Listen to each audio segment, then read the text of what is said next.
Missile নয়, এবার মল ভর্তি বেলুন ফেলে আলোচনায় এলো উত্তর কোরিয়া।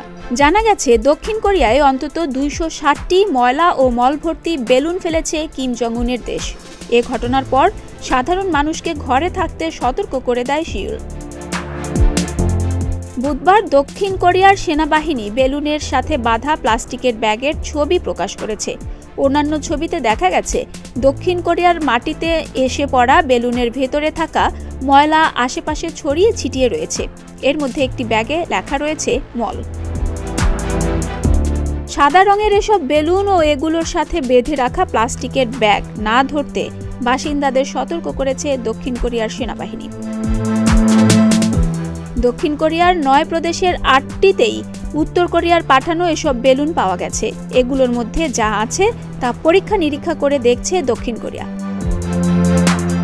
50-এর দশকে কোরিয়া যুদ্ধের পর থেকেই দুই কোরিয়া পাল্টাপাল্টি প্রোপাগান্ডামূলক কর্মসূচির অংশ হিসেবে একে অপরকে বেলুন পাঠিয়ে আসছে। তাই উত্তর কোরিয়া এসব বেলুনে প্রোপাগান্ডামূলক কোনো লিফলেট আছে কিনা তা খতিয়ে দেখা হচ্ছে।